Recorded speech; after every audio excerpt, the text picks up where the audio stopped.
తండ్రి అయిన దేవునికి మహిమ కలుగునుగాక. ప్రభును ప్రియ రక్షకుడైన క్రీస్తు నామంలో టీమ్ ఆఫ్ గాడ్ ఛానల్ వీక్షిస్తున్న ప్రియ సహోదరి సహోదరులందరికీ హృదయపూర్వకమైన వందనాలు తెలియచేసుకుంటున్నానండి. ప్రభునందు ప్రియ సహోదరి సహోదరులరా, ఈరోజు మన టాపిక్ సిలువపైనున్న దొంగకి బాప్తిస్మము ప్రభు బల్ల లేదు, అయినా పరదైసు ఎలా సాధ్యమైంది అనే అంశాన్ని బట్టి కొద్ది నిమిషాలు లేఖనానుసారంగా ఆలోచించడానికైతే మనం ప్రయత్నించేద్దామండి. చూడండి, మత్తయి సువార్త 27వ అధ్యాయము 38లో ఈ విధంగా వ్రాయబడి ఉంది. మరియు కుడివైపున ఒకడును ఎడమవైపున ఒకడును ఇద్దరు బందిపోటు దొంగలు ఆయనతో కూడా సిలువేయబడిరే. వీళ్ళు మామూలు దొంగలు కాదంటండి, బందిపోటు దొంగలట. బందిపోటు దొంగలు అని అంటే బాట వస్తున్న బాటసారులను బంధించి హింసించి వారి దగ్గరున్న సొమ్ములని దోచుకుంటూ, ఒకవేళ వ్యతిరేకిస్తే చంపుతూ, మరి ఆ స్థితిలో ఉన్నటువంటి వ్యక్తులుగా ఈ బందిపోటు దొంగలు కనపడుతున్నారు. సరే, ఎట్టికేళ్లకు వీళ్ళు పాపం పండిందనుకుంటా రోమ ప్రభుత్వం వారికి పట్టుబడ్డారు కనుక వీరు చేసినటువంటి నేరానికి శిక్షగా ఆ రోమీలు ఏం చేశారంటే ఆ కఠినమైన భయంకరమైన సిలువ శిక్ష వీరికి విధించారు. ఆ సిలువ శిక్షను అనుభవిస్తున్న సందర్భంలో ఆ సెంటర్లో నీతిమంతుడు ఏ పాపం చేయని యేసు ప్రభుల వారు కూడా అదే శిక్ష అనుభవిస్తున్నట్లుగా కనబడుతుంది. ఆయనను అక్రమకారుడిగా ఎంచి ఆయన సిలువ వేసినట్లుగా మనందరికీ తెలుసు. ఆ వేదనకరమైన పరిస్థితుల్లో ఉన్నప్పుడు ప్రియ దేవుని బిడ్డలారా, ఈ వాగ్దానాన్ని నేడు నాతో కూడా పరదేశంలో ఉంటామనే వాగ్దానాన్ని దొంగతో యేసు పలికినట్లుగా మనకు కనబడుతుంది. సో ఈ మాట కంటే మరికొన్ని వివరణలోనికి ఎలా వెళ్ళాలంటే, అసలు రోమీలు ఎవరికి సిలువ శిక్షను విధిస్తారు అనేది మనం ఆలోచించాలి. ఇదేం ప్రశ్న అండి అన్నట్టు అనిపిస్తుందా? విందాం. అంటే రోమీలు ఎవరికి సిలువ శిక్ష మరి విధిస్తారు అంటే, ప్రియమైన వర్లరా, రోమ పౌరసత్వం కలిగినటువంటి ఏ పౌరుడికి కూడా రోమ ప్రభుత్వము సిలువ శిక్ష మాత్రం విధించదు. వాళ్ళు జీవో అది, వారి యొక్క డాక్టరీన్లో ఉన్నటువంటి జీవో అది. సో అంటే దీన్ని బట్టి రోమీలు ఎవరు తప్పులు పిచ్చి పిచ్చి కార్యాలు చేయరు అని కాదు, చేస్తారు. చేస్తే కఠినమైన శిక్ష మరొక రకంగా ఉంటాయి. కానీ సిలువ శిక్ష రోమ పౌరసత్వం కలిగిన వ్యక్తులకు మాత్రం ప్రభుత్వం విధించదు, అది వాళ్ళ జీవో. కనుక మరి ఇప్పుడు ఈ ముగ్గురు యేసు ప్రభుల వారు ప్లస్ ఇటు సిలువల దొంగలు కూడా మరి సిలువ శిక్ష అనుభవిస్తున్నారు అని అంటే ఒకటి అర్థమైపోవాలి మనకి, వీళ్ళు రోమీలు కారు అన్నట్టు మనకు అర్థమైంది. కనుక ప్రియ దేవుని బిడ్డలారా, ఈ విషయాన్ని బట్టి కొద్దిగా వివరణలోనికి వెళ్తాం. చూడండి, ఆ ఇరువురు దొంగల మధ్య జరుగుతున్న ఒక చిన్న సంభాషణ కూడా మనం జ్ఞాపకం చేసుకునే సందర్భంలో చదువుతాం. చూడండి, లోకసువార్త 23:39 అండి. వేలాడవేయబడిన ఆ నేరస్తులలో ఒకడు ఆయనను దూషించుచు, నీవు క్రీస్తువు కదా, నిన్ను నీవు రక్షించుకును, మమ్మను కూడా రక్షించుమని చెప్పాను. అయితే ఆ రెండవవాడు వారిని గద్దించి, రెండవవాడు ఏం చేశాడట, ముందు దూషించి నిన్ను రక్షించుకో, సలహా అడగకపోయినా బోర్డు సలహాలు ఇచ్చే చాలామంది ఉంటారండి. నిన్ను రక్షించుకొని ఆయన ఆ మమ్మల్ని కూడా రక్షించంటున్నాడు. అంటే ఒకవేళ ఆయన సిలువ దిగిన ఆయన రక్షించుకుంటే సర్వ మానవాళికి ఏముండదు, రక్షణే ఉండదు. అంటే ఆయన తనను రక్షించుకోలేక ఆ విధంగా ఉన్నట్టుగా దూషణగా మాట్లాడుతున్న మాటగా పైన ఆయన పలికిన మాటను బట్టి అర్థమైపోతుంది. ఈ వ్యక్తిని రెండో పక్కన ఉన్న వ్యక్తి అంటున్నాడు, గద్దించాడు. ఏంటి ఎలా మాట్లాడుతున్నావు అన్నట్టుగా. ఏం మాట్లాడేది చూద్దాం. నీవును అదే శిక్షావిధిలో ఉన్నావు గనుక దేవునికి భయపడవా, నువ్వు అదే శిక్షలు ఉండవు, దేవునికి భయపడవా ఏంటి అంటున్నాడు. అంటే ఈ వ్యక్తి ఈ ఇరువురు కూడా బహుశా మరి రోమీలు కారు గనుక యూదులయ్యో లేకపోతే మరొకరు అయ్యో ఉంటారు. ఆ దేవుని గురించి తెలిసిన వ్యక్తులుగా కనబడుతున్నారు. 41 వచ్చిన, ఇది న్యాయమే, మనకైతే ఇది న్యాయమే, మనం చేసిన దానికి తగిన ఫలం పొందుతున్నాము, కానీ ఈయన ఏ తప్పిదము చేయలేదని చెప్పి ఆ సెంటర్లో ఉండి ఆయన చూసి ఈయన ఏ తప్పిదము చేయలేదు అంటున్నాడు. మరి ఈయన మరి ఎక్కడ విన్నాడో ఏంటో, ఆయన గురించి ఏం తెలుసుకున్నాడు ఏంటో అక్కడ చెప్పబడలేదు. కానీ ఆ యొక్క దొంగ కూడా ఏమంటున్నాడంటే, సిలువ శిక్ష అనిపిస్తున్నటువంటి యేసును చూసి ఈయన ఏ తప్పిదమో చేయలేదు అంటున్నాడు. ఆయనకి ఎలా తెలిసింది? ఎంత చక్కటి స్టేట్మెంట్ ఇస్తున్నాడు ఆలోచించండి. సరే, కిందకి చదివితే ప్రియ దేవుని పిల్లలరా, ఆయనను చూచి ఏ తప్పిదము చేయలేదు అని ఆయన చూసి యేసు నీ రాజ్యంలోకి వచ్చినప్పుడు నన్ను నువ్వు జ్ఞాపకం చేసుకో అంటున్నాడు. అంటే ప్రియమైన దేవుని పిల్లలారా, ఆయన తప్పిదం చేయలేదని తెలిసింది. ఏమని అన్యాయంగా శిక్ష అనిపిస్తున్నాడని కొద్ది గ్రహించాడు. నేను అనిపిస్తున్న శిక్ష న్యాయమేనని చూస్తూ ఉన్నాడు. కానీ ఆయన అంటున్నాడు, యేసు నన్ను జ్ఞాపకం చేసుకో అంటున్నాడు. అంటే బహుశా ఇక్కడ ఒక మాట గమనించవలసింది ఏంటంటే, గత కాలంలో ఏమంత మంచి పనులు చేసాడని జ్ఞాపకం చేసుకోవాలి. పోనీ ఏ మంచి ఉందని ఆయన గురించి జ్ఞాపకం చేసుకోవాలి. ఆయన బ్రతుకంత ముందే మా బందిపోటు దొంగగా బ్రతికాడు, అందుకే ఈ శిక్ష వచ్చింది అని అర్థమైపోతుంది. లేదు, ఒకవేళ ఆయనని జ్ఞాపకం చేసుకున్నా ఇంకా ఆయన బ్రతికే ఛాన్స్ లేదు. ఇంకా కొన్ని గంటలు మరి దొంగ కూడా చనిపోతాడు. అయినా ఈయన అంటున్నాడు, నన్ను జ్ఞాపకం చేసుకో. ఎక్కడ? నీవు నీ రాజ్యంలోనికి వచ్చినప్పుడు జ్ఞాపకం చేసుకో.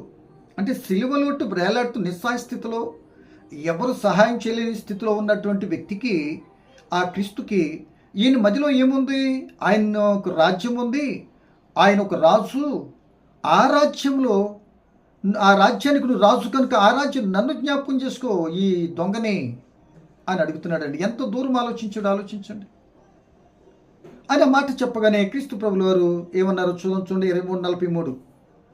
అందుకు ఆయన వానితో, నేడే నీవు నాతో కూడా పరదేశంలో ఉండు అని నిశ్చయముగా నీతో చెప్పుచున్నాను. పంపరాపర్. ఆ మాట పలకటమే వెంటనే ఆపర్ వచ్చేసింది. నేడే నీవు నాతో కూడా ఎక్కడ ఉంటావు? పరదేశంలో ఉంటావు అని చెప్పబడింది. అంటే ప్రియమైన దేవుని పిల్లలరా, ఇటువంటి మాట ఆ వ్యక్తి ఎలా పలకగలిగాడు? ఆ వ్యక్తి పలకగానే ప్రియమైన వాళ్ళరా, వెంటనే క్రీస్తు ప్రభు కూడా ఎందుకు యాక్సెప్ట్ చేసి గ్రీన్ సిగ్నల్ ఇచ్చేసి, నేడు నాతో కూడా పరదేశంలో ఉంటావు, నేను వెళ్తాను, నేను తీసుకుని వెళ్తాను అని వాగ్దానం ఇచ్చాడు. సో ఆయన మాట నమ్మదగినది, మార్పు లేనిది కనుక వాగ్దానం చేశాడు. ఆ దొంగను బట్టి ఆలోచన చేస్తే ఈ మాట అలా ఎలా పలకగలిగాడు అని కానీ గ్రహిస్తే మనకు ఒకటి అర్థం కావాలి. యేసు ప్రభుల వారు మొదటి మాట పలికి ఉండకపోతే ఈ సిలువలో ఈ దొంగ ఈ మాట పలకటానికి అవకాశం ఉండేది కాదేమో అని నా భావన.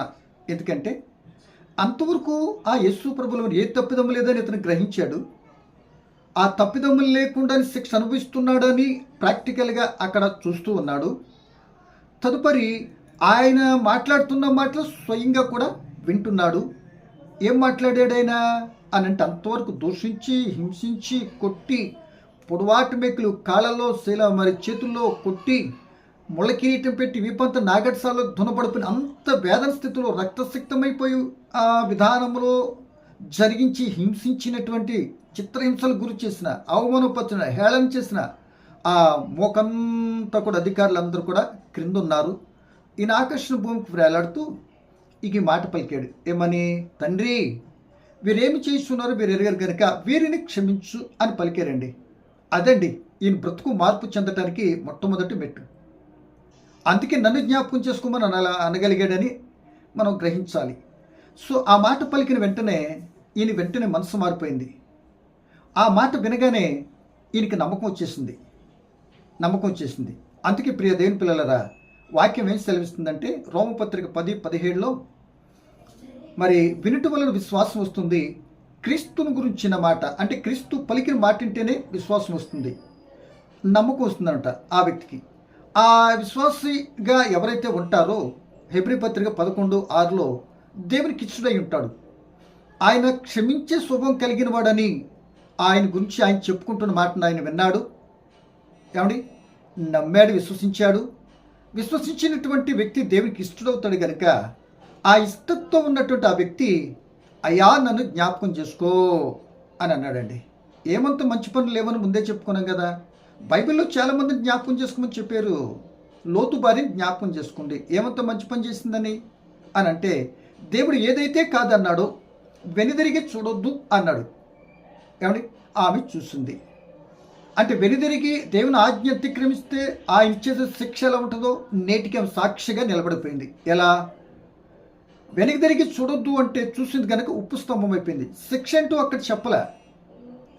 ఇప్పుడు వెనక్కి తిరిగి చూడొద్దు, వెళ్ళిపోండి అన్నాడు. కానీ తిరిగి కానీ చూస్తే ఇది శిక్ష అని చెప్పలే. కానీ శిక్ష మాత్రము ఇక కదలన్నటువంటి వ్యక్తిగా నిలిచిపోయింది. ఉప్పు స్తంభం అయిపోయిందట. ఇక అది కరగని ఉప్పు, పేరుకి ఉప్పే కానీ అది కరగదు. ఉపయోగం ఉందా? నిస్సారం అయిపోయినట్టే కదా అది. కనుక ఆయన మాట వినకుండా అలా చెప్పిన మాట ప్రకారం కాకుండా తన ఉద్దేశ ప్రకారం చూస్తే శిక్ష ఎలా ఉంటుందని ఆమెని జ్ఞాపకం చేసుకుంటే రాకడ దినాల్లో అని క్రీస్తు ప్రభుల వారే జ్ఞాపకం చేశాడు. యేసు ప్రభుల వారు కూడా చెప్పారు ఆ శిలువ మరణానికి ముందుగా నన్ను జ్ఞాపకం చేసుకున్నాడు. సో ఇవన్నీ జ్ఞాపకాలు మనకు గుర్తున్నాయండి. ఈయన అంటున్నాడు ఈయన జ్ఞాపకం పెట్టుకోవాలట. ఎవరో యేసుని అంటున్నాడు నన్ను జ్ఞాపకం పెట్టుకో. ఎంత ధైర్యం అండి. ధైర్యం మన కూడా అంటాం కదా, నాయనా నన్ను జ్ఞాపకం చేసుకో, నా పరిస్థితి ఇది అని అంటాం కదా.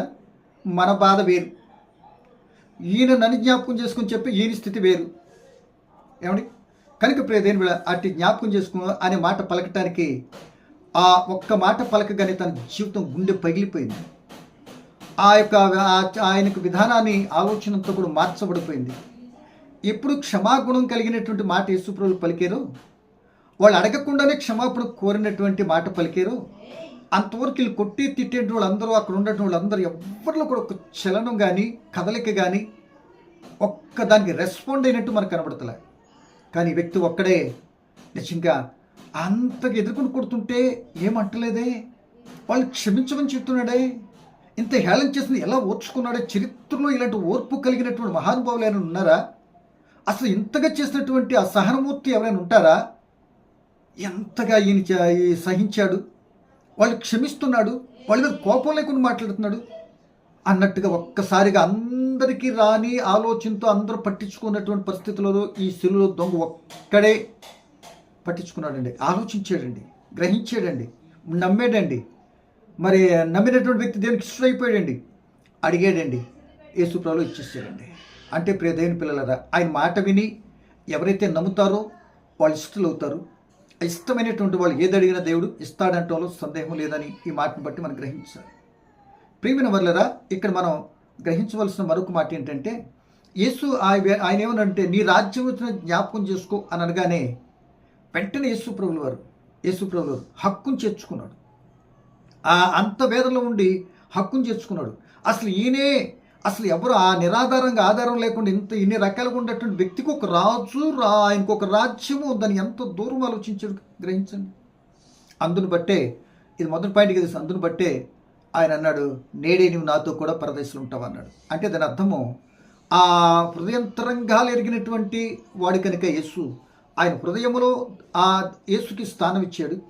ఆ స్థానాన్ని బట్టి ఆయన అడిగిన దానికి ఆయన రెస్పాండ్ అయ్యి ఇవ్వడానికి ఇష్టపడ్డాడు. ఇది మొదటి పాయింట్. ఇక రెండో పాయింట్కి వెళ్ళిపోతాం.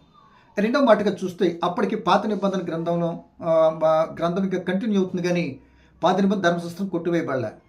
అంటే ఆ యొక్క విషయం పూర్తిగా నెరవేర్చబడలేదు, ఇంకా కొద్ది టైం ఉంది. కనుక ఆ టైంలో ఈయన ఏం చేశాడంటే పరదేశం వాగ్దానం చేశాడు. ఇంకా చనిపోవటానికి కొన్ని గంటలు ఒకటి, ఇక ధర్మశాస్త్రము ముగించబడటానికి, ధర్మశాస్త్రం నెరవేర్చబడటానికి లేక కొట్టువేయబడటానికి కొన్ని గంటలే వ్యవధి ఉంది. ఆ వ్యవధికి ముందే యేసు ప్రభుల వారు ఈ సిలువలో దొంగకి వాగ్దానం చేశాడు, నాతోనే ఉంటావు అంటే ఈయన వెళ్తాడని కన్ఫర్మ్. కనుక ఆ వాగ్దానం నేను తీసుకొని వెళ్తానని చెప్పేశాడు. సో ఈ మాటను బట్టి ఆయన చెప్పాడు కనుక ఈయనకి బాప్తిసము ప్రభురాత్రి భోజనం లేకపోయినా వెళ్ళిపోగలడా? అది సాధ్యమవుద్దా అంటే సాధ్యమే, ఆయనకి అవసరం లేదు. ఎలాగంటే ఇప్పుడు పాత నిబంధన భక్తులైన వారు ఉన్నారండి. ఫర్ ఎగ్జాంపుల్ మరి మోషే గారు తీసుకున్నా, మీరు అబ్రహం గారు తీసుకున్నా, ఎవరు తీసుకున్నా వీళ్ళు ఎక్కడ ప్రభురాత్రి భోజనం భుజించారు? ఒకటి. పోనీ ఎక్కడ బాప్తిసం పొందారు అని అంటే పోనీ పొందునా మరొకటి ఉన్నా ఏమండి? ఇక్కడ ఈ బట్టి ఆలోచిస్తే యేసు ప్రభు పాపక్షమాపణ రక్తం ఎక్కడ చిందించబడింది ఏమండి? ఇవన్నీ పరిగణలోకి తీసుకుంటే వాళ్ళ నీతిని, న్యాయాన్ని, యథార్థతను అనుసరించారు కనుక ఇటువంటి వారికి ఆ అజ్ఞానకాలం చూసి చూడనట్టుకున్నాడు కనుక దేవుడు యాక్సెప్ట్ చేశాడు, ఆయన అంగీకరించాడు. నీకు నాకు బాధ అవసరం లేదు ఏమండి? అంగీకరించారు కనుక మరణించిన తదుపరి ఎక్కడ ఉన్నారు? పరదేశంలో ఉన్నారు. ఆ పరదేశంలో ఉన్న అబ్రహాం గారు కూడా ఏం చూస్తున్నారు? పునాదులు గల పట్టణం కూడా ఎదురు చూస్తున్నారు, ఎప్పుడు పరలోకం వెళ్తానా అని. సో అందుని బట్టి మనం ఏం చేయాలంటే ఈ విషయం అయ్యి ప్రియ దేవుని పిల్లలరా, ఆయన బాప్తిసం లేకపోయినా, ప్రభురాత్రి భోజనం చేయకపోయినా, ఇప్పటికి ఇంకా పాత నిబంధన క్రింద ఉన్నాడు కనుక అది కొట్టివేయబడలేదు కనుక పాత నిబంధన క్రమంలో భాగముగా ఈయన ఎక్కడికి వెళ్ళిపోతానికి బాప్తిసము రొట్టె అవసరం లేకుండా ఎక్కడికి వెళ్ళిపోతానికి అర్హత కలిగింది? పరదేశకు వెళ్ళటానికి. ఇక పరదేశంలోకి వెళ్ళాడు అంటే ఆ వ్యక్తి ఎవరైనా తన ఆత్మ పరలోకానికి ఈ రోజు కొద్ది రేపు కన్ఫర్మ్ అనే సంగతి మనందరికీ తెలిసిందే. సో ఇప్పుడు ఇక్కడ నా పాయింట్ ఏంటంటే, ఆ సమయంలో కూడా ప్రియ దేవుని పిల్లలారా, యేసు ప్రభుకి అప్పటికి పాపాలు క్షమించే అధికారం ఉన్నట్టు కూడా మనకు కనబడుతుంది. ఇప్పుడు పక్షవాయు కలిగిన వ్యక్తి మత్తయి సువార్త 9వ అధ్యాయంలో అక్కడ చెప్తున్న మాట ఏంటంటే, నీ పాపాలు క్షమించబడ్డా, లేచి నీ పరిపెత్తుకెళ్ళిపోవడం పెద్ద సమస్య అయిపోయింది అక్కడ. ఒకటి. రెండో మాట కూడా మరి పాపాత్మురాలైన స్త్రీని, అదే వ్యభిచారం చేత పట్టబడిన స్త్రీని, ఆమె రాళ్ళతో చంపాలి. అందరూ మతాధికారులు పెద్దలు వచ్చేసారు. ఈయన క్షమించేసాడు. నీ పాపాలు క్షమించబడినట్టుగా పాపాలు క్షమించి ఆ శిక్షను విమోచించాడు కనుక క్షమించినట్టు కనబడుతుంది. ఏమండి?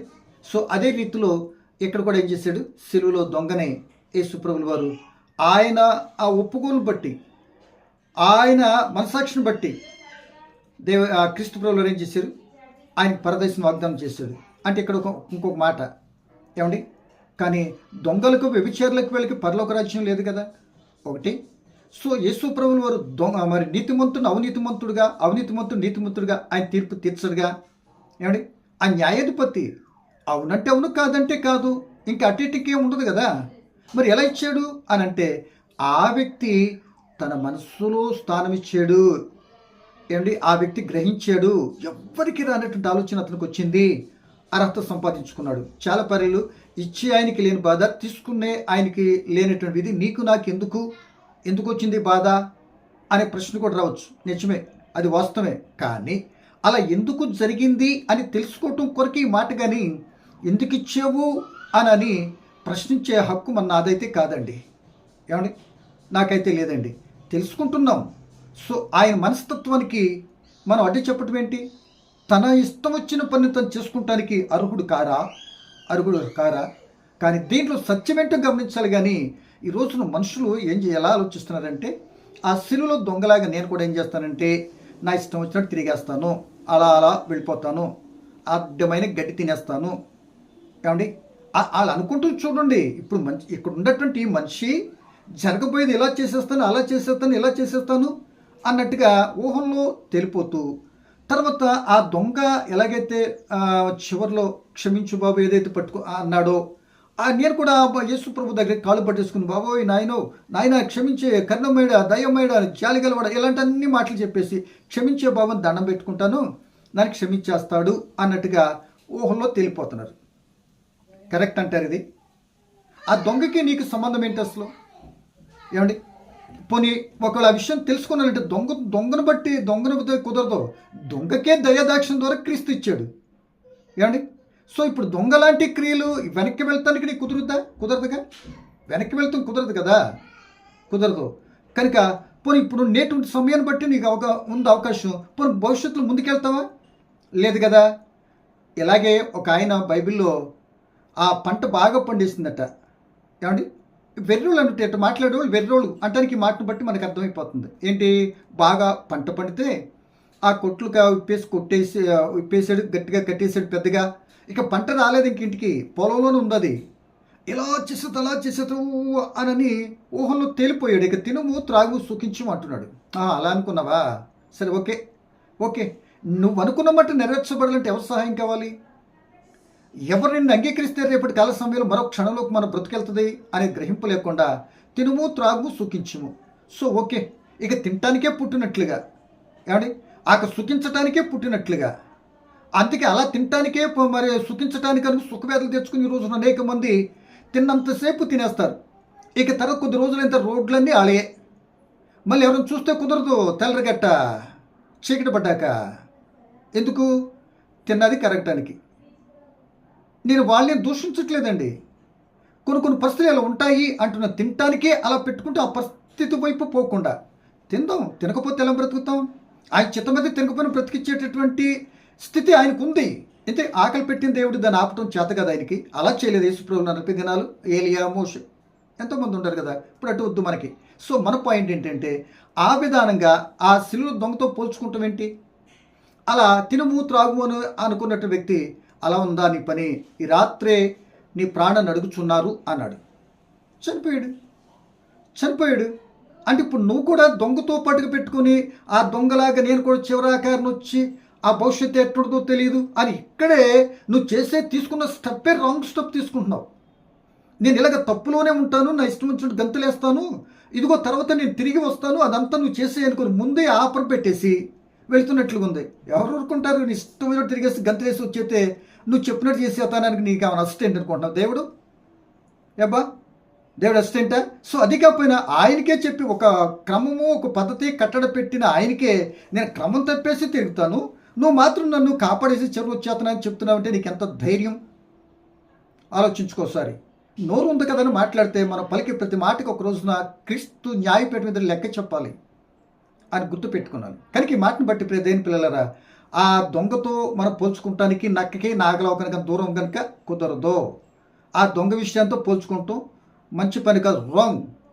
సో ఆ దొంగతోనే పోల్చుకొని ఇలా అలా ఊహించుకునే కంటే ఇది ఎలా చేయించుకపోని, అరే అంత దొంగే మరి ఆయన్ని అడిగాడట, వెంటనే క్షమించేసి ఒకవేళ ఆయన పరదేశ వాగ్దానం చేశాడంటే అసలు యేసు ఎలా ఇచ్చారండి? మీరు ఎలా ఇచ్చారండి అని తెలుసుకుని ఒక అదే క్రమం అయితే ఆ విరిగి నలిగిన హృదయంతో ఆ దొంగ అడిగినట్టుగా ఆ క్రమంగా నీకు తెలిస్తే నువ్వు కూడా వెళ్ళి ఒకళ్ళు ఉన్న స్థితిని బట్టి రేపేమవుద్దో సంగతి పక్కన పెట్టు, ఉన్న స్పాట్ని బట్టి నువ్వు ఉన్న ప్రమాద స్థితి తప్పించబట్టండి. ఆయన కాళ్ళు పట్టుకొని, అంటే ఇప్పుడు ప్రత్యక్షం లేడు కదా కాళ్ళని కాదు, నువ్వు అలా మాట్లాడుకొని ఆ విరిగి నలిగిన హృదయంతో ఆయనకు మొరపెట్టుకుంటే ఒకవేళ ఇవో నీ యొక్క పశ్చాత్తాపము, నీ మనసాక్షి, నీ మనసులో ఆయనకి ఇచ్చే స్థానము, నీ యొక్క ఆ క్షమా గుణానికి సంబంధించిన స్థితి మనసు ఎరిగిన వాడు కనుక కరెక్ట్ అయితే నిన్ను క్షమిస్తాడు, తీసుకెళ్తాడు. రేపొద్దుటే ఆయన త్రోసివేయుడు, ఎంత ఘోర పాపినైనా క్షమిస్తాడు, త్రోసివేయుడు. కానీ నీలో ఉన్న పాపాన్ని ద్వేషిస్తాడు, నిన్ను ప్రేమిస్తాడు, నీ కొరుగుతున్న ప్రాణాన్ని అప్పగించాడు కదా, నేను ఎందుకు త్రోసివేస్తాడు? కానీ వేషధారణ అయితే కుదరదు ఆయనకి.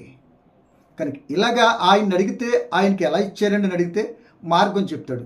ఆయనలాగా ఆయన పొందేసుకున్నాడు కనుక ఆయనలాగా నువ్వు కూడా పరదేశం, నేను కూడా మన పరదేశం వెళ్ళాలంటే ఆయన చెప్పినట్టు మనం అడిగితే రేపొద్దుటి పరదేశకి వెళ్తాము. ఏంటి బ్రదర్, ఏంటి దొంగ గారు, ఏంటి ఎలా వచ్చే భలే లాటరీ తగిలిందయ్యా మీకు, బంపర్ ఆపరేట్ చేసాడంటే, అయ్యా దాని వెనకాల సంగతి మీకు తెలియదు. నా హృదయం ముక్క చెక్కలైపోయింది. అక్కడ జరుగుతున్న పరిస్థితి నిజంగా మహానుభావుడు పలికిన మాటలకి నేను అసలు ఎందుకు నా గత జీవితం అంతా కూడా ఎందుకు అయిపోయిందో తెలియదు. కానీ ఎన్నో పర్యలు దొంగగా ఉన్నప్పుడు ఎన్నో కొట్టారు, తిట్టారు, మేము క్షమాపణ కోరికని ఎన్ని అడిగినా సరే మా బ్రతుకులకు క్షమాపణ దక్కలేదు. కొట్టారు, ఇదిగో ఈ శిక్ష విధించారు. కానీ ఆయనేవాడు మాతృమూర్తిగా, ఆయనేవాడు బాబు ఎంత ప్రేమడు బాబు, చేసినటువంటి వాళ్ళకి క్షమించమన్నాడు. నేను కూడా బాబు అని పశ్చాత్తాపంతో దండం పెట్టుకున్నాను, అడిగాను. నేను అడిగిన దానికంటే ఊహించిన దానికంటే గొప్పగా ఇదిగో నెమ్మది పొందే స్థలానికి ఆయన తీసుకొచ్చాడు.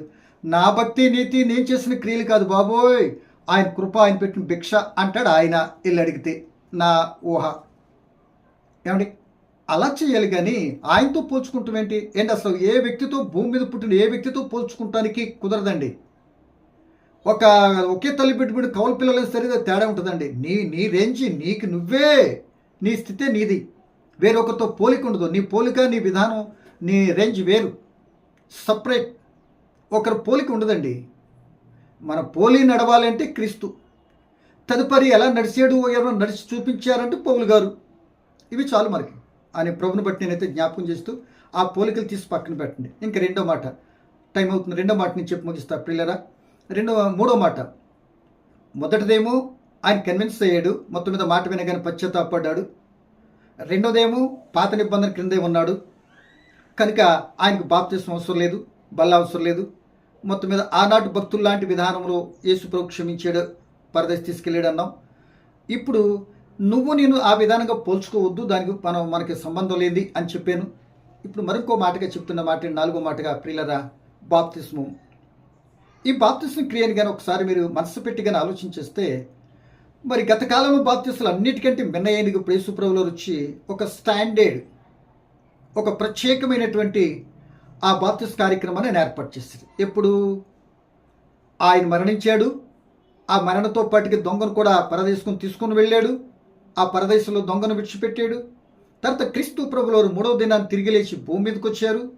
40 దినాలు తను ప్రత్యక్షపరచుకొని ఆ 40వ దినాన్ని వెళ్ళిపోతున్న సందర్భంలో మరి గ్రేట్ కమిషన్ అంటారు కదా, ఈ బాప్తిస్ కార్యక్రమం గురించి వివరం చెప్పాడు. ఇదిగో మీరు వెళ్ళండి, సర్వ సృష్టికి సువార్త ప్రకటించండి, తండ్రి నమ్మిన వారు తండ్రి యొక్క కుమారునికి పరిశుద్ధాత్మల బాప్తిస్మం ఇవ్వండి, ఆ మాటలు మీరు చెప్తూ ఉంటే నేను సదాకాలం మీతో తోడుంటానని వాగ్దానం చేశారు. సో ఇలా చెప్తూ ఉండండి, తర్వాత పరిశుద్ధాత్మ కొరకు తండ్రి వాగ్దానం పరిశుద్ధాత్మ కూడా పంపిస్తానికి నేను కూడా వేడుకుంటాను అని చెప్పాడు. అన్నట్టుగానే వీళ్ళు సువార్త చెప్తున్నారు, నమ్మిన వాళ్ళు నమ్ముతున్నారు, రక్షణ పొందుకుంటున్నారు, నమ్మని వారు శిక్ష విధించబడదని సంగతిని ఈ బాప్తిస్మం చెప్పేటప్పటికి ప్రియ దేని వీళ్ళ బాప్తిస్మం ఈ మాట యేసుప్రభుల వారు చెప్పి పరలోకానికి వెళ్ళేటప్పటికి ఆల్రెడీ అప్పటికి ఈ దొంగ అంటే చనిపోయి 40 దినాలు అవుతుంది. ఆల్రెడీ ఈ వ్యక్తి భూలోకంలో నుండి మరొక అదృశ్య లోకమైనటువంటి పరదేశంలోకి వెళ్ళిపోయాడు. కనుక ఆ వ్యక్తికి ఈ బాప్తిసానికి సంబంధం ఏంటి? ఇప్పుడు అసలు ఈ వ్యక్తికి అసలు చనిపోయిన వ్యక్తికి బాప్తిసంతో సంబంధం ఏంటి? ప్రభు భోజనంతో సంబంధం ఏంటి అంటే, అందుకే ఆయన బాప్తిసం పొందవసరం లేదు, ప్రభురాత్రి భోజనం కూడా చేయవసరం లేదు. ఎందుకో తెలుసా?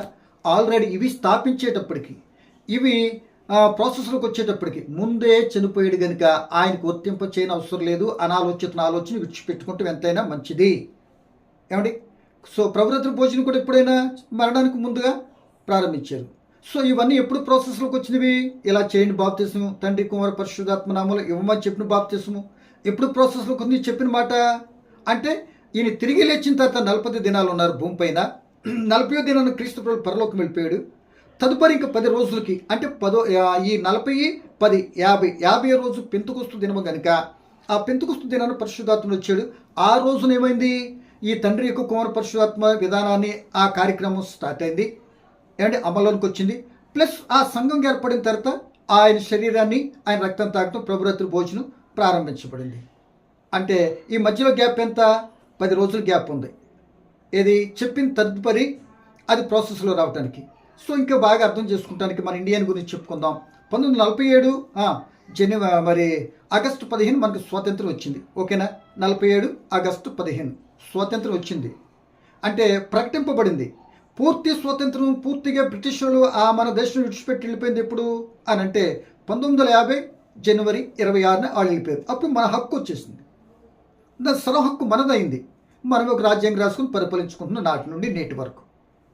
అలాగే ముందు చెప్పాడు యేసు ప్రభువులు 10 దినాల తర్వాత అది ప్రాసెస్లోకి వచ్చింది అనే సంగతిని గమనించాలి. సో ఇప్పుడు నీ పని నా పని, ఆ శిలువ దొంగలాగా నేను ఉంటాను, ఆ శిలువ దొంగ అలా ఉన్నాడు, ఆ మాటలు తీసి పక్కన పెట్టండి. ఎప్పుడో నేనేదో అది జరిగించేసుకుని నేనేదో ఈ విధంగా అడిగేస్తాను అని తెలుసుండి తప్పు చేస్తున్నాడు. తెలుసుండి పొరపాటులోకి వెళ్ళి ఇలా చెయ్యి అని ఆయన్ని తప్పుదారి పట్టించే విధానంలో మాట్లాడుతున్నట్టు కనపడుతుంది. అది కరెక్ట్ కాదు. కనుక ఇప్పుడు నీకు చెప్పింది ఈ బాప్తిస్మం అనేది నీకు నాకు అందరికీ వర్తిస్తుంది. క్రీస్తు ప్రభు స్థాపించిన ఈ బాప్తిస్మం మనందరికీ వర్తిస్తుంది. మనం మార్పు చెంది ఆ మాట వింటే పరలోక రాజ్యానికి అర్హత సంపాదించుకుంటాం. ఆ మాట వినకపోతే శిక్ష విధించబడుతుంది. ఈ మాటను విడిచిపెట్టి నేడనేటువంటిదే మనకు ఉంది, కానీ గతంలోనికి వెళ్ళలేవు. మరో క్షణం భవిష్యత్తు ఏంటో నీకు తెలియదు. ఇలాంటి బిల్డప్ మాటలు మాట్లాడితే దేవుడు ఊరుకోడు. అలా బిల్డప్ మాటలు మాట్లాడబట్టే పంట పండించిన ఆయన కూడా జ్ఞప్తి రాకుండా పండేటప్పటికి అతిశయంతోనూ ఇక తింటమే పనిగా పెట్టుకున్నాడుగా రాత్రంతా కూడా తన ప్రాణంతో చెప్పుకున్నాడట. ఆ ప్రాణము లేదు, ఆయన లేడు. తెల్లారేటప్పటికి ఏమైంది? తెల్లవారేటప్పటికి చనిపోయాడు.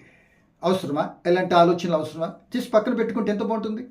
కనుక అదే ధనవంతుడు ఉన్నటువంటి జక్కయ్య అన్ని విడిచిపెట్టుకున్నాడు, ఆ క్రీస్తుని అంగీకరించాడు, చక్కగా అబ్రహాంకి కుమారుడు అయిపోయాడు. ఇది జ్ఞాపకం రావట్లేదా? అదే జ్ఞాపకం వస్తుంది మనకి. ఆ దొంగే జ్ఞాపకం వస్తుంది, కానీ రక్షించిన యేసు ఎలా చేసామని అడిగి ఆయన ప్రకారం వెళ్తే నేను కూడా రక్షణ పొందుకునే అవకాశం అలా తీసుకోకూడదా? ఈ నేడే రక్షణ దినం. అదే 2 కొరింథీ పత్రిక 6:3 అంటాడు, ఇదిగో ఇది మిక్కిలి అనుకూలమైన సమయము, నేడే రక్షణ దినం అంటాడు కొరింథీ పత్రికలో. 2 కొరింథీ 6:2-3 వచనాలు. హెబ్రీ పత్రిక 2వ అధ్యాయం 3వ వచనం చూస్తే ఎలా ఉంటుంది? ఇదే మిక్కిలి అనుకూలమైన సమయం. ఎందుకు? నువ్వు ఉగ్రతను తప్పించుకోవాలంటే, రాబో ఉగ్రతను తప్పించుకుంటున్న నేడే నీకు అనుకూలమైన సమయం, నేడే రక్షణ దినం. నేడేనేటి మాటను విడిచిపెట్టేసి నిన్న రేపు అంటావేంటి? నిన్న రేపు అసలు నీ దగ్గర ఎక్కడ ఉందో లేదో నాకెక్కడ ఉందో తెలియదు కదా. అలాంటిది కాకుండా నేడు ఇప్పుడు ఈ మాటను బట్టి మరొక క్షణానికి మన బ్రతికేమవుద్దు గుర్తిరిగి గతంలోకి ఎలాగ వెళ్ళలేను కనుక, ఒకవేళ మన తప్పిదమ్ములు ఆయనకు ఆయుస్కర పరిస్థితి ఏముందో ఇప్పుడే ఆ క్రీస్తు సొంత రక్షణకు అంగీకరించి మారు మనసు పొంది రక్షణ పొందుకొని ఆయన చిత్తానుసారంగా మనం బ్రతికితే ఏదో ఒక రోజున ఈ లోకయాత్ర ముగించబడతాం. అప్పుడు ఆయనకి ఇష్టకరమైనటువంటి విధానంలో మనం ముగించబడితే ఆ మేలు ధన్యకరమైనది, మరి మేలైనది, విలువైనది, అంత మాత్రమే కాదు, నెమ్మది పొందే స్థలమైనటువంటి ఆ పరదేశంలో ఉండటానికి నీ ఆత్మ అవకాశం ఉంటుంది. అప్పుడు వెళ్ళి అడుగు, ఇలా ఇది దొంగగారు ఏంటి గొడవ అని అడుగు, చెప్తాడు ఆయన. ముందే చెప్పిన వివరణ అప్పుడు మాట్లాడుకో. అంతేగాని ఇప్పుడు ఎక్కడో జరిగిపోయిన దానికి నీకు అప్లై చేసుకుని మోసపోవద్దు సోదరా. భవిష్యత్తు ఎక్కడో ఉందనుకొని అసలు మరుక్షణకి ఏమవుతుందో తెలియకుండా ఇలాంటి మాటలు మాట్లాడి, మరి అనాలోచిత మాట్లాడి దేవుని ముందు లెక్క చెప్పే విషయంలో ఫెయిల్ అయిపోయి దోషిగా నిలబడొద్దు. అది మంచిది కాదు అని ప్రేమతో నేనైతే జ్ఞాపకం చేస్తున్నాను. మనందరం జ్ఞాపకం చేసుకోలేట కనుక ఈ మాటను బట్టి ఈ రక్షణ పొందిన మీరు నేను అయితే ఇంకా ఎలా ఉండాలి అనేది ఆలోచించుకుందాం. రక్షణ పొందని వ్యక్తిగా ఉంటే ఇంకా రక్షణ పొందుకుంటానికి సిద్ధపడదాం. వాయిదా వేయకండి. ఇదే చీటీలు కట్టే పద్ధతి, వాయిదాలు. నీ వాయిదాలకు ఏదో రోజు ఫుల్ స్టాప్ ఆయన పెట్టే క్రితమే నీ వాయిదాలకు నువ్వే ఫుల్ స్టాప్ పెట్టుకొని, కామా పెట్టుకో, ఫుల్ స్టాప్ పెట్టుకొని ఆ ప్రభు చెంతకు వస్తే శిక్షణ తప్పించబడతావు. బ్రతుకులో జీవితంలో నెమ్మది ఉంటుంది. శారీరక కొన్ని ఇబ్బందులు, కష్టాలు, శోధనలు ఎదురైనా కొద్దిపాటి ఓపిక సహనంతో ముందుకు వెళ్తే రాబోయే రోజులు మంచి దినాలు చూడటానికి చక్కటి కృప దేవుడిస్తాడని మరి తెలియపరుస్తూ, మరి నీకు నాకు ఇప్పటి కాలం ప్రజలకు దొంగకి ఇటువంటి సంబంధం లేదనే మాట గుర్తుపెట్టుకోండి. ఆయనకు బాప్తిసం లేకపోయినా, ఆ రొట్టె భుజించకపోయినా ఆయన పరదేశకు అర్హుడే. అర్హత ఇచ్చింది క్రీస్తు ప్రభుల వారు. పాత నిబంధన కింద ఉన్నాడు. ఆయన మంచి ఒప్పుకోలు, మరి మంచి గ్రహింపు కలిగిన వ్యక్తిగా ఉన్నాడు. బాప్తిసం ఇవ్వకముందే ఆయన చనిపోయాడు. ఇవన్నీ ఇప్పుడు ఉండాటికి వాటికి సంబంధం ఉండదు కనుక అటువంటి ఆలోచన తొలగించుకుని నీకు నాకు చెప్పింది ఏది ఉందో అది చేసుకుంటూ ఆయనకి ఇష్టమైన జీవితం జీవిస్తే ఒక రోజున పరలోకం వెళ్ళే కృప దొరుకుద్దని నేను జ్ఞాపకం చేస్తూ చెప్పింది మరొక పర్యం అంతా కూడా తిరిగేసి చెప్పి ఈ మాట ముగిస్తున్నాను. పరమ తండ్రి మీకు వందనాలు. పలకబడిన మాటలో పరమార్థమేంటో నీ బిడ్డలు మేము గమనించే కృప మాకు దయచేయండి. వినే బిడ్డలందరూ మీరు దీవించండి.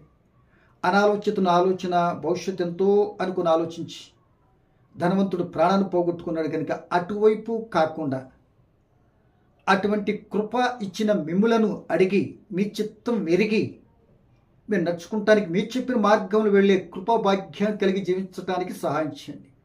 రక్షణ పొందని బిడ్డలుగా వింటున్న బిడ్డలు ఉంటే రక్షణ పొందుకున్నట్లు, పొందిన వారిగా మేముంటే మీ చిత్తాన్ని నెరవేర్చి యాత్ర ముగింపుకి వెళ్ళేటప్పుడు నాయన మీకు అనుకూలంగా ముగించే కృప కూడా మాకు ప్రసాదించుమని, విని బిడ్డలందరూ దీవించుమని మీ చిత్తమైతే తండ్రి రేపు కలుసుకోవడం మీరు అంగీకరిస్తే కృప చూపుమని క్రీస్తు యేసు నామమున ప్రార్థన అడిగి వేడుకుంటున్నాను తండ్రి. ఆమేన్.